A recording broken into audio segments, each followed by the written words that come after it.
گەرموگەشترین سڵاوەکانتان پێشکەش بینەرانی عزیزی خۆشەویستی تەلەڤیزیۆنی کۆمەڵە بە یارمەتی هاوڕێیانی هاوکارم لەگەڵتانم بۆ پێشکەشکردنی گەشتی هەواڵەکانی ڕۆژی پێنجشەممە. سەرەتا سەردێڕی گرنگترین هەواڵەکان.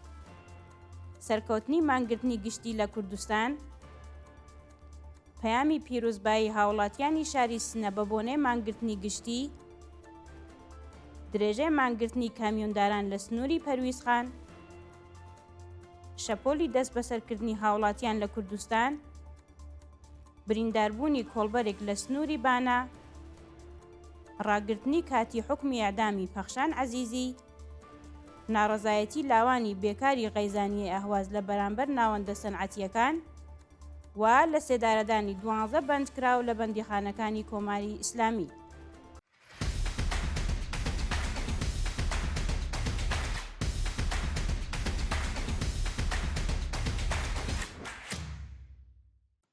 سەرکەوتنی مانگرتنی گشتی لە کوردستان.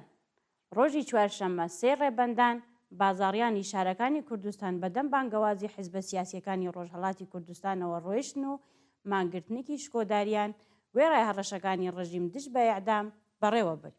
بەپێی ئەو ویدۆیانە بەدەستمان گەیشتووە زۆربەی بازاڕیانی شارەکانی سنە، سەقز، مەهاباد، دیواندەرە، شاباد، بۆکان، کامیاران، مەریوان، کرماشان، ئیلام، پاوە، قوڕوە دوکانەکانیان داخستووە و بایەخیان بە هەڕەشەی ناوەندە ئەمنیەتیەکان نەداوە. بە وتەی سەرچاوەکانی هەواڵ دەیان دوکان لە شارەکانی سنە، سەقز و مەهاباد هۆشداری پلومپیان وەرگرتووە و لە هێندێک شوێن ناکۆکی لە نێوان مەئمورانی ڕژیم و بازاڕیاندا ساز بووە. هەروەها چەند کاسبکار لە شارەکانی سنە و سەقز لەلایەن ئیدارەی ئیتلاعاتەوە دەست بەسەر کراون و چارەنووسیان بە ناڕوونی ماوەتەوە. پەیامی پیرۆزبایی هاوڵاتیانی شاری سنە بە بۆنەی مانگرتنی گشتی. شەوی چوارشەممە 3 ڕێبەندان شارومەندانی خەڵکی سنە لە ئاوێری سەربەرزەوە پەیامی پیرۆزبایی مانگرتنی گشتیان بۆ خەڵکی شۆڕشگیری کوردستان بڵاو کردەوە و دەستخۆشیان لە بازاڕیانی ئازادی خواست کرد. دەقی پەیامەکە بەم شێوەیە: لە ئاوێرەوە بۆ دەنگی شۆڕش، دەنگی شۆڕش گوێ ڕادێرە تا هەواڵی سەرکەوتنت پێ ڕابگەینم. ڕاستپاردە و پەیامەکەت لێرەوە تاوەپەڕی کوردستان ڕۆیشت و وەک خۆی جێبەجێ کرا.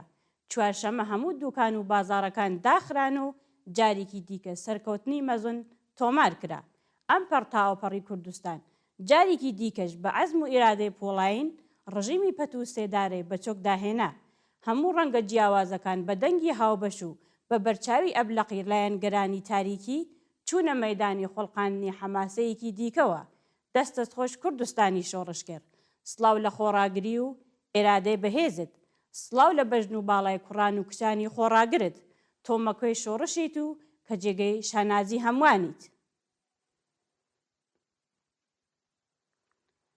درێژەی مانگرتنی کامیۆنداران لە سنووری پەرویزخان.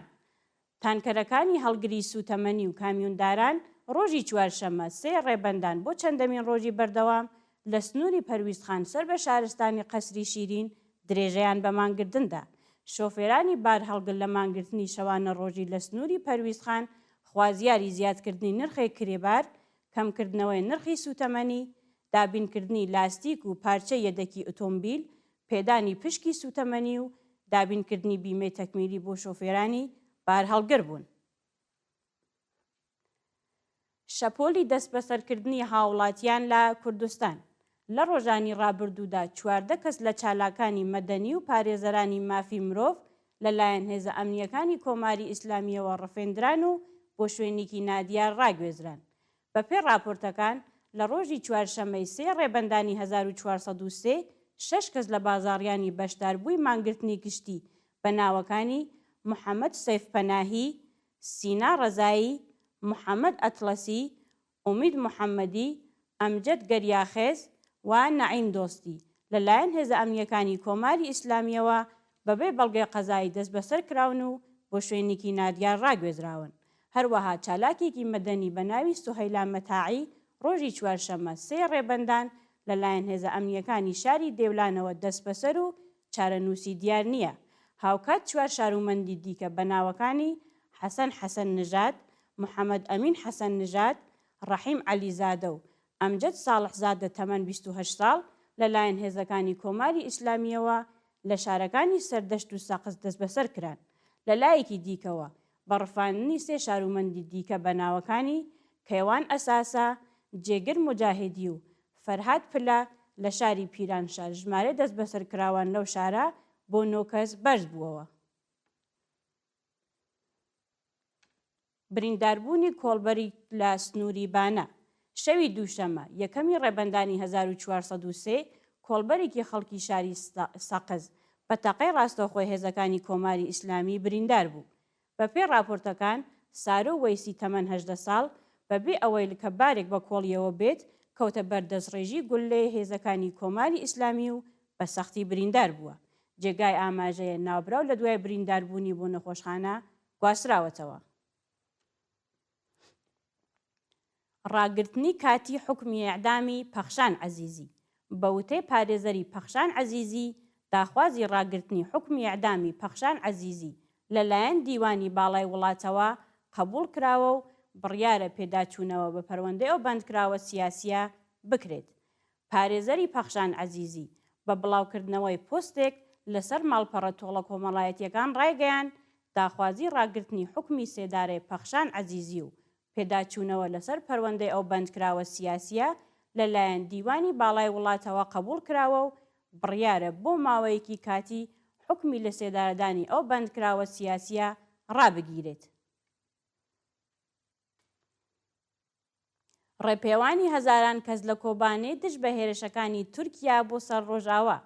ڕۆژی چوارشەممە سێ ڕێبەندانی 1403 دەیان هەزار کەس لە دانیشتوانی کانتۆنی فۆرات لە شاری کۆبانێ کۆبوونەوە و هێرشەکانی تورکیایان بۆ سەر ڕۆژئاوا بەتوندی شەرمەزار کرد. بەشداربووانی ڕێپێوانەکە لە مەیدانی ژنی ئازاد لە کۆبانێەوە ڕێپێوانەکەیان دەست پێ کرد و بە بەرزکردنەوەی دروشم و وێنەی گیانبەخکردوانی بەرخۆردانی بەنداوی تشرین هێرشەکانی تورکیا و بەکرێگیراوەکانی تورکیا بۆ سەر ناوچە خۆبەڕێوەبەرایەتی بەتوندی شەرمەزار کرد.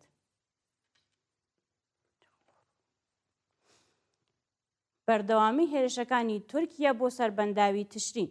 ڕۆژی چوارشەممە سێ ڕێبەندانی 1403 هەتاوی بەهۆی هێرشەکانی تورکیا و بەکرێگیراوەکانی بۆ سەر بەنداوی تشرین کەسێکی مەدەنی گیانی لەدەستا و کەسێکی دیکەش بە سەختی بریندار بوو. بەپێی راپۆرتەکان دەوڵەتی داگیرکەری تورکیا ڕۆژی ڕابردوو جارێکی دیکە ڕاستەوخۆ هێرشی کردە سەر بەشداربووانی مانگرتنی خەڵکی مەدەنی لە بەنداوی تشرین و بە گیانەدەستانی کەسێکی دیکە لە هێرشەکانی تورکیا بۆ سەر خەڵکی مەدەنی لەم ناوچەیە ژمارەی گیانبەخکردووان گەیشتە 20 کەس. مانگرتنی کادری دەرمان لە نەخۆشخانەکانی بیرجێن. ڕۆژی چوارشەممە سێ ڕێبەندان پەرستاران و کادری دەرمانی نەخۆشخانەکانی بێرجێن بۆ دووهەمین ڕۆژی بەردەوام دژ بە دۆخی خراپی پیشەیی و مەعیشەتی دەستیان لە کار کێشا و مانیان گرت. پەرستاران و کادری دەرمان بە کۆبوونەوە لە شوێنی کارەکانیان خوازیاری چوونە سەرەوەی تعرفەی پەرستاری، کەمکردنەوەی ساعەتی کار، پێدانی ئیزافەکاری و کارانە، تەزمینی ئەمنیەتی پیشەیی، نوێکردنەوەی گرێبەست، دامەزرانی هێزی کاری نوێ، بەکردەوە دەرهاتنی گەڵاڵەی ڕێزبەندی پیشەکان، ڕێگری لە کۆچی کادری دەرمان بۆ دەرەوەی وڵات و تەیارکردنی بەشەکانی ئۆژانس بە تەکنۆلۆژیای سەردەم بوون. ڕێپێوانی ماڵدزراوانی شرکەتی گوڵباران لە دسفول. ڕۆژی چوارشەممە سێ ڕێبەندان ماڵدزراوانی شرکەتی گوڵباران بۆ جارێکی دیکە دژ بە نەدانی داخوازیەکانیان ڕژانە سەر شەقام و ڕێپێوانیان کرد. ماوەی 2 ساڵە سەهمدارانی شرکەتی گوڵباران لە دسفول پارەیان لە پرۆژەکانی ئەو کۆمپانیایە خەواندووە، بەڵام نەکە داهاتێکیان دەست نەکەوتووە، بەڵکو دارایەکانیان لەلایەن بەڕێوەبەرانی شرکەت کە سەر بە سپای پاسدارانن تاڵان کراوە.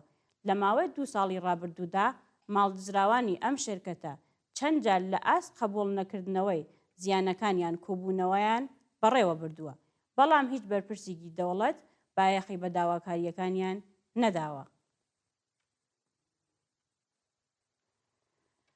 ناڕەزایەتی لاوانی بێکاری غەیزانیەی ئەهواز لە بەرامبەر ناوەندە سەنعەتیەکان. هاوکات لەگەڵ چوونی سەرۆک کۆماری ئێران بۆ خوزستان لاوانی بێکار لە ناوچە نەوتیەکانی غەیزانیە ئەهواز لە بەرامبەر ناوەندە سەنعەتیەکان کۆبوونەوە و ناڕەزایەتیان دەربڕی. دانیشتوانی ئەم ناوچەیە دشت بە کەم تەرخەمی بەرپرسانی دەوڵەت و هەروەها بێکاربوونی لاوانی ئەم ناوچەیە ناڕەزایەتیان دەربڕی و ئاماژەیان بەوە کرد کە سەرەڕای دەوڵەمەندبوونی ناوچەکەیان لاوان بێکارن و دانیشتوانی ناوچەکە لە خزمەتگوزاریە کۆمەڵایەتیەکان بێبەش کراون. لە سێدارەدانی 12 بەندکراو لە بەندیخانەکانی کۆماری ئیسلامی.